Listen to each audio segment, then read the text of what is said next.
ರಾಜ್ಯಾದ್ಯಂತ ಇಂದು pulse polio ಲಸಿಕೆ ಅಭಿಯಾನವನ್ನು ಹಮ್ಮಿಕೊಳ್ಳಲಾಗಿದೆ. ಹಾಸನ ಜಿಲ್ಲೆಯ ಅರಸೀಕೆರೆ ನಗರದ ಶ್ರೀ ಜಯಚಾಮರಾಜೇಂದ್ರ ಆರೋಗ್ಯ ಕೇಂದ್ರದಲ್ಲೂ ಪಲ್ಸ್ ಪೋಲಿಯೋ ಲಸಿಕೆ ಅಭಿಯಾನಕ್ಕೆ ಕರ್ನಾಟಕ ಗೃಹ ಮಂಡಳಿ ಅಧ್ಯಕ್ಷ ಹಾಗೂ ಅರಸೀಕೆರೆ ಶಾಸಕರಾದ ಕೆಎಂ ಶಿವಲಿಂಗೇಗೌಡ ಚಾಲನೆ ನೀಡಿದರು. ಈ ವೇಳೆ ತಾಲೂಕು ದಂಡಾಧಿಕಾರಿ ಸಂತೋಷ್ ಕುಮಾರ್, ವೈದ್ಯರು, ರಕ್ಷಾ ಸಮಿತಿಯ ಸದಸ್ಯರುಗಳು, ಆಶಾ ಕಾರ್ಯಕರ್ತೆಯರು ಹಾಗೂ ಪಲ್ಸ್ ಪೋಲಿಯೋ ಅಭಿಯಾನದ ಸ್ವಯಂ ಸೇವಕರು ಉಪಸ್ಥಿತರಿದ್ದರು. ಇನ್ನು ನಿಮ್ಮ ಮನೆಯಲ್ಲೂ 5 ವರ್ಷದೊಳಗಿನ ಮಕ್ಕಳಿದ್ದರೆ ಕೂಡಲೇ ಪಲ್ಸ್ ಪೋಲಿಯೋ ಹಾಕಿಸುವಂತೆ ಕೆಎಂ ಶಿವಲಿಂಗೇಗೌಡರು ಕರೆ ಕೊಟ್ಟಿದ್ದಾರೆ. ತಾಲೂಕು ಆರೋಗ್ಯಾಧಿಕಾರಿಗಳ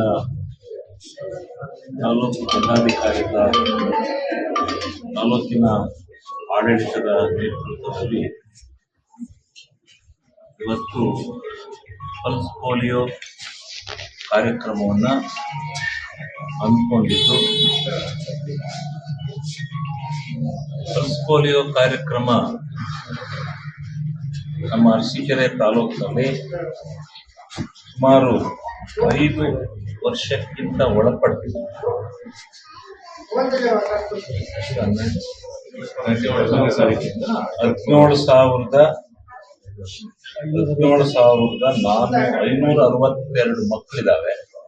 ಆ ಮಕ್ಕಳಿಗೂ ಪೂರ್ಣ ಪ್ರಮಾಣದಲ್ಲಿ ಪಲ್ಸ್ ಪೋಲಿಯೋವನ್ನು ಹಾಕ್ತಕ್ಕಂಥದ್ದಕ್ಕೆ ತಂಡಗಳನ್ನು ಮಾಡಿ ಮನೆಗೆ ಭೇಟಿಯನ್ನು ನೀಡಿ ಎಲ್ಲ ದೃಷ್ಟಿಯಿಂದ ಈ 562 ಮಕ್ಕಳಿಗೂ 15,562 ಮಕ್ಕಳಿಗೂ ಪಲ್ಸ್ ಪೋಲಿಯೋವನ್ನು ಹಾಕ್ತಕ್ಕಂಥ ಜವಾಬ್ದಾರಿಯನ್ನು ನಮ್ಮ ತಾಲೂಕು ಆಡಳಿತ ಮತ್ತು ವೈದ್ಯಾಧಿಕಾರಿಗಳು ಎಲ್ಲರೂ ಸೇರಿ ಒಟ್ಟಾರೆಯಾಗಿ ಈ ಕಾರ್ಯಕ್ರಮವನ್ನು ಯಶಸ್ವಿಗೊಳಿಸ್ತಕ್ಕಂಥ ಒಂದು ಮಹತ್ವಪೂರ್ಣವಾದಂತಹ ಕಾರ್ಯವನ್ನು ಮಾಡಿದ್ದಾರೆ.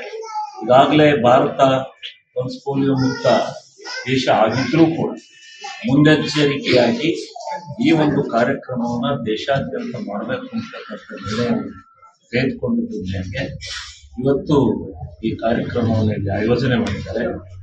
ಇವಾಗಲೇ ಇದು ಒಂದು ಸಂತೋಷದ ಸುದ್ದಿ ಮತ್ತು ದೇಶದ ಆರೋಗ್ಯದ ದೃಷ್ಟಿಯಿಂದ ಮುಂದೆ ಯಾವುದೇ ರೀತಿಯಾಗಿರ್ತಕ್ಕಂಥ ತೊಂದರೆ ಆಗದ ರೀತಿಯಲ್ಲಿ ತಡೆಗಟ್ಟತಕ್ಕಂಥ ನಿಟ್ಟಿನಲ್ಲಿ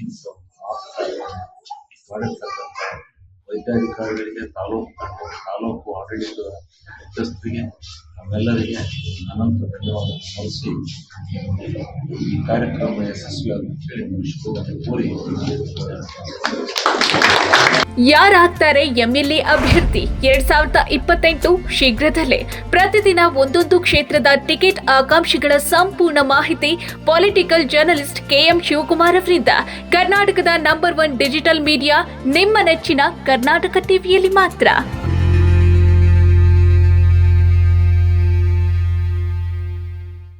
ನೀವು ಸಣ್ಣ ಆಗಬೇಕಲ್ವಾ? ಅದು ಒಂದು ಉತ್ತಮ ಆಹಾರದಿಂದ ಸಣ್ಣ ಆಗಬೇಕಲ್ವಾ? ಪ್ರತಿದಿನ ನಮ್ಮ ಜೀನಿ ಸ್ಲಿಮ್ನ ಯೂಸ್ ಮಾಡಿ ಯಾವುದೇ ಸೈಡ್ ಎಫೆಕ್ಟ್ ಇಲ್ದಂಗೆ ನೀವು ಸಣ್ಣ ಆಗ್ತೀರಾ.